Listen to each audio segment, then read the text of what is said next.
We're using the Gruffalo as a mic today, so say hi, Gruffalo. Hi! Hey guys, and welcome back. Today we're going to be reading about the Sour Grape. Have you ever felt something that made you a super sour little kid? Like you were super happy all of a sudden, and then the next moment you feel super sour? Well, we're gonna see what turns a grape sour. Is it the same thing that makes you a little sour from sweet, or is it a little different when it comes to a grape? Guess we'll dive right into it. The Sour Grape. Oh, by the way, these are from the authors of The Big Cheese, so this is a sequel. The Sour Grape by Jory, John, and Pete Oswald. I'm a grape. A sour grape. Grrr. If somebody upsets me, I'll remember it. If somebody wrongs me, I won't forget it. If somebody insults me, I'll never ignore it. Nope. See that banana over there? That banana slipped and bumped into me, so I'm holding a grudge. Can you show me you holding a grudge? You cross your arms just like this, and you're super upset at someone for something that they might have done to you. See that orange?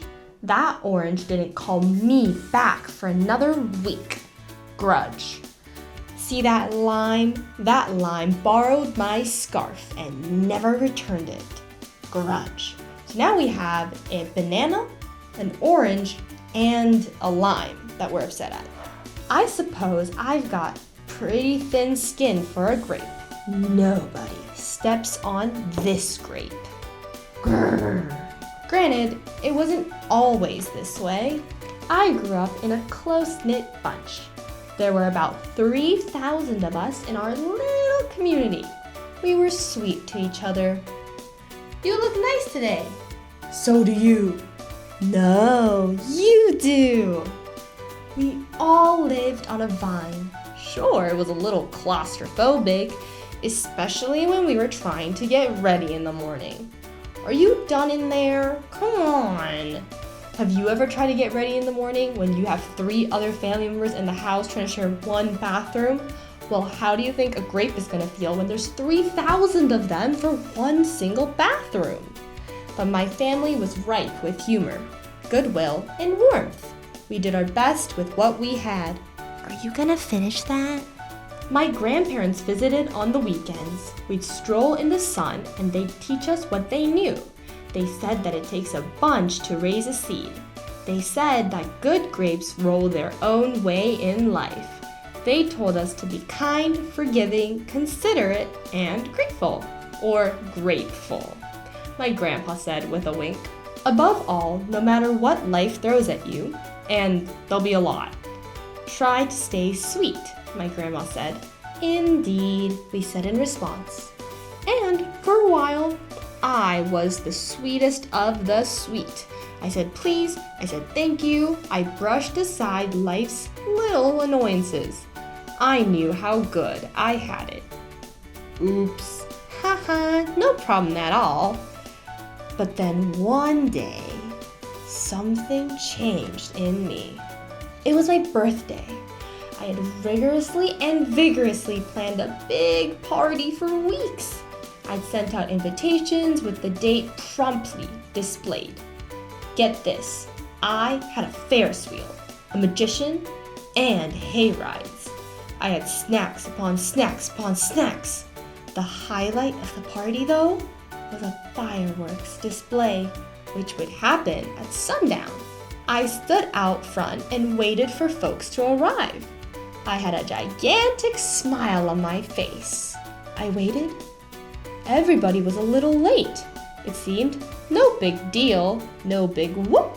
So I waited. A tumbleweed rolled by. A coyote howled in the distance. Ooh. The sun sank behind the hills, and I waited. Nobody showed up, and I mean nobody. By the time the fireworks show started, it was me as the sole spectator. I was scowling. I considered everybody I'd invited, and only one thought came to my mind. Grudge, grudge, grudge, grudge, grudge, grudge, grudge, grudge, grudge! After that, my personality became something else entirely. I went from a sweet grape to a bitter grape to a snappy grape. Who moved my chair? Finally, I became a sour grape. Grrr. I started to hold minor grudges that eventually became major grudges. Why don't you ever watch where you're going? I scowled so much that my face got all squishy. You know what? Don't even bother calling me back. I took my grumpies out on others. Are you ever going to return my scarf? And that's just how it's been. Day after day, week after week, month after month, grudge after grudge. But something happened recently that changed my thinking. I was getting ready to meet up with my friend Lenny, the only fellow I know who's as sour as I am. Lenny and I usually go to the park, where we sit on a bench and rant about stuff. But just as I was heading out the door, I bumped my knee. Oof. After I bandaged myself up, I discovered I had a flat tire. Ugh. Then I missed the bus, and the next bus was late. Ugh. Finally, I got off at the wrong stop. Sheesh.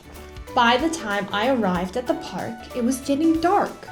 Lenny was fuming and furious with a frown and a furrowed forehead. His face looked all squishy. We agreed to meet at exactly 4 o'clock. You're 3 hours late. I tried to explain why I was so tardy, but Lenny wouldn't listen. He'd already made up his mind. He'd formed a huge grudge and he wouldn't budge. I couldn't believe it. How unfair, I thought. How ridiculous, I thought.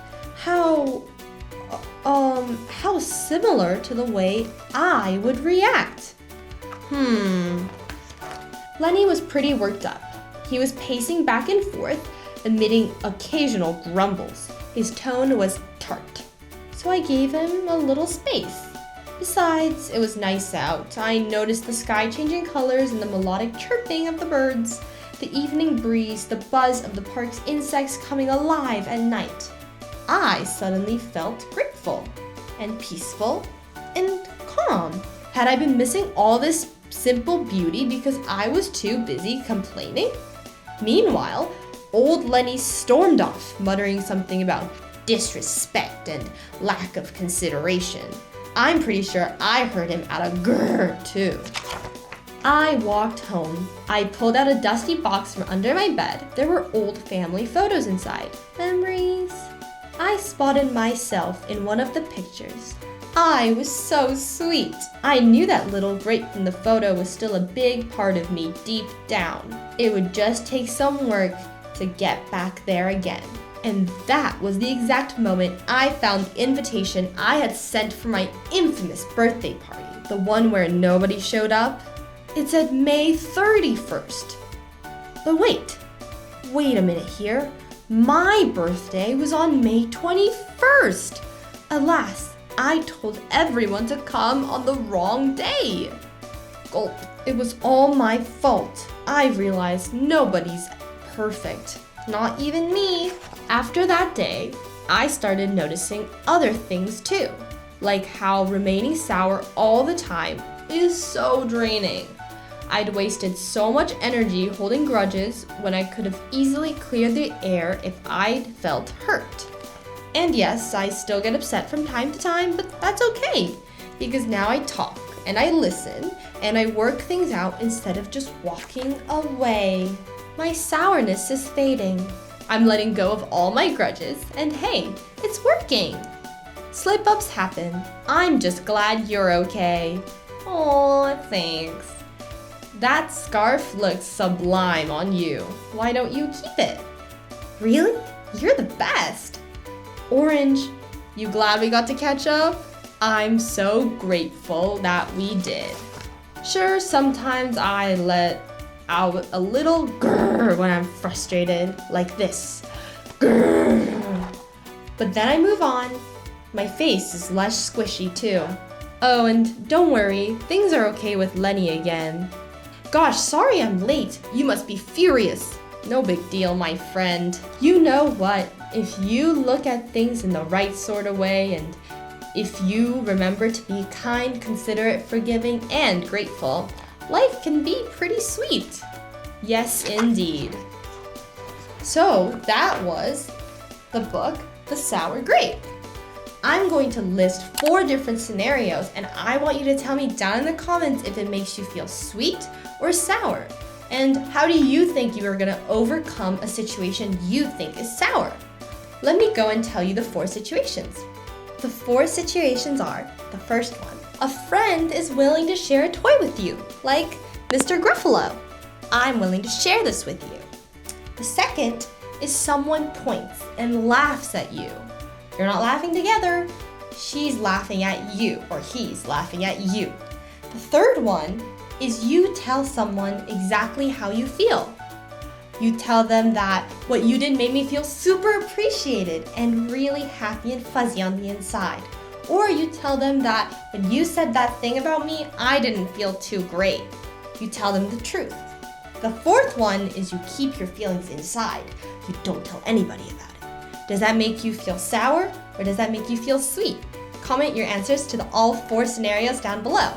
And I'll see you guys next time. Thank you guys for coming along to read The Sour Grape. Bye!